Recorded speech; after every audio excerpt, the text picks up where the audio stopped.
ఇక అప్డేట్ చూద్దాం. ఢిల్లీలో ప్రధాని మోదీతో సీఎం రేవంత్ రెడ్డి భేటీ అయ్యారు. రేవంత్ వెంట మంత్రి శ్రీధర్ బాబు ఉన్నారు. ఈ భేటీలో పలు ప్రాజెక్టులకు కేంద్రం సాయం కోరనున్నారు రేవంత్. రాష్ట్రానికి రావాల్సిన నిధులు, పెండింగ్ ప్రాజెక్టులతో పాటు బీసీ రిజర్వేషన్లు, మెట్రో ఫేజ్ 2 ప్రాజెక్టుకు అనుమతులు, RRR తదితర అంశాలపై ప్రధాని మోదీతో ఆయన చర్చించనున్నట్లుగా తెలుస్తోంది.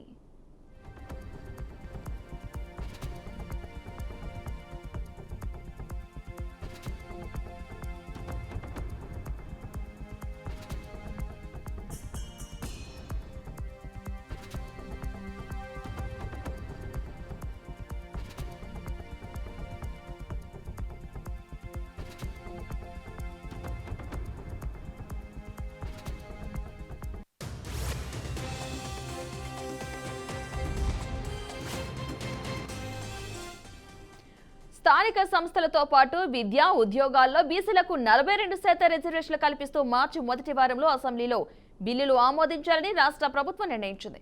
ఈ నేపథ్యంలో బీసీ రిజర్వేషన్లకు అసెంబ్లీ ఆమోదం తర్వాత పార్లమెంటులోనూ ఆమోదించాలని ప్రధాని మోదీని సీఎం రేవంత్ కోరనున్నారు. తమిళనాడు తరహాలో తెలంగాణ బీసీ రిజర్వేషన్ చట్టాన్ని రాజ్యాంగంలోని 9వ షెడ్యూల్లో చేర్చాలని ఆయన విజ్ఞప్తి చేసే అవకాశం ఉన్నట్లుగా తెలుస్తోంది.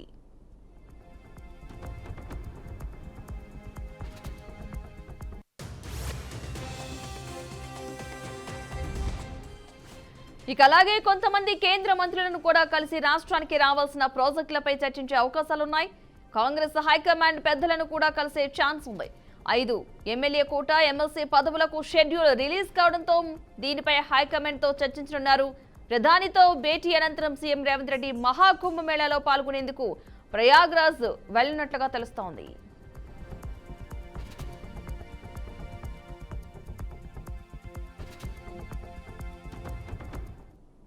ఇదే అంశానికి సంబంధించిన పూర్తి సమాచారాన్ని మా అవుట్పుట్ ఎడిటర్ వెంకట్ మరింత సమాచారం అయితే అందిస్తారు.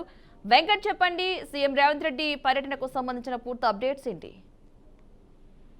రైట్, ఢిల్లీ తెలంగాణ ముఖ్యమంత్రి రేవంత్ రెడ్డి ఢిల్లీ పర్యటనలో భాగంగా ప్రధానమంత్రి నరేంద్ర మోదీతో కొద్దిసేపు క్రితం భేటీ అవడం జరిగింది. ప్రధానంగా ఈ అంశం మీద పెండింగ్ ఏదైతే ఉందో, పెండింగ్ సమస్యలు కావచ్చు, విభజన చట్టంలో ఉన్నటువంటి పెండింగ్ అంశాలు ఏవైతే ఉన్నాయో వాటితో పాటుగా కీలకమైనటువంటి బీసీ రిజర్వేషన్ చట్టం సంబంధించి ఆయనతో చర్చించే అవకాశం స్పష్టంగా కనిపిస్తుంది. ఎందుకంటే బీసీ రిజర్వేషన్ స్థానిక సంస్థలో ఉపాధి అవకాశ రంగాల్లో బీసీలకు 42% రిజర్వేషన్ కల్పించాలని ఇప్పటికే గవర్నమెంట్ తీర్మానించుకోవడం, దాన్ని బిల్లు సంబంధించి అంతా కూడా డ్రాఫ్ట్ అంతా క్లియర్ చేయడం, అట్ ది సేమ్ టైం అసెంబ్లీలో ఫస్ట్ వీక్ లో మొదటి వారంలో దాన్ని ప్రవేశపెట్టే అవకాశం కూడా ఉంది. కాబట్టి ఆ విషయాన్ని అన్ని క్లియర్ కట్ గా ఆయనకు విపులంగా వివరించి ఖచ్చితంగా ఆ బిల్లు వన్స్ అసెంబ్లీ ఆమోదం తర్వాత పార్లమెంట్ పంపిస్తాం, దాన్ని ఖచ్చితంగా ఆమోదించాల్సిన అవసరం ఉంది. సో దట్ ఎక్కువ సంఖ్యలో తెలంగాణలో ఎక్కువ సంఖ్యలో ఉన్నటువంటి జనాభా పరంగా ఎక్కువ సంఖ్యలో ఉన్నటువంటి బీసీలందరూ కూడా న్యాయం జరిగేలా తమ ప్రభుత్వం కృషి చేస్తుందని, దానికి అనుకూలంగా మీరు పార్లమెంట్ లో ఆ బిల్ని పార్లమెంట్ దృష్టికి వచ్చినప్పుడు బిల్ని ఆమోదించాల్సిన అవసరం ఉందంటూ ఆయన కోరే అవకాశం అయితే స్పష్టంగా ఉంది. వీటితో పాటుగా ఎస్ఎల్బీసీ టన్నెల్లో జరిగినటువంటి ప్రమాదం గురించి కూడా ఆయనకి వివరించే అవకాశం కనిపిస్తుంది. ఇప్పటివరకు ఏం జరిగింది, టన్నెల్ ఎంతమంది ఉన్నారు, ఏంటి, రెస్క్యూ ఆపరేషన్ ఎంతవరకు జరిగింది, కేంద్ర బలగాల సహాయం ఎంతవరకు తీసుకున్నావు, ఏంటి, ఇంకేం కావాల్సిన అవసరం ఉంది, ఈ కూడా ఆయనకి వివరించే అవకాశం కనిపిస్తుంది. పెండింగ్ ముఖ్యంగా విభజన చట్టంలో ఉన్న పెండింగ్ అంశాలు ఏవైతే ఉన్నాయో వాటిని మరోసారి కోట్ చేసే అవకాశం అయితే కనిపిస్తుంది. ఎందుకంటే అది అఫ్ కోర్స్ రాష్ట్రం విడిపోయి ఆల్మోస్ట్ 10-12 దాటినప్పుడు కూడా ఇప్పటికీ, అంటే 2014లో విడిపోయినప్పటికి కూడా అప్పటి నుంచి ఇప్పటి వరకు కూడా పూర్తి స్థాయిలో అన్ని కూడా దానికి సంబంధించిన చట్టంలో ఏదైతే అప్పుడు విభజన సమయంలో పునర్విభజన చట్టం ప్రకారం ఏదైతే కేటాయించారో తెలంగాణ కావచ్చు, ఏపీ కావచ్చు, పర్టికులర్ గా తెలంగాణకి రావాల్సినటువంటి హామీలు ఏవైతున్నా ఇప్పటికీ ఫుల్ఫిల్ కాలేదు. వాటిని ఖచ్చితంగా మీరు వాటిని పుషప్ చేయాల్సిన అవసరం ఉంది. సో దట్ తెలంగాణకి తద్వారానే న్యాయం జరుగుతుందనే విషయాన్ని కూడా ఆయన చెప్పడానికి సిద్ధమైనట్టుగా అర్థమవుతుంది.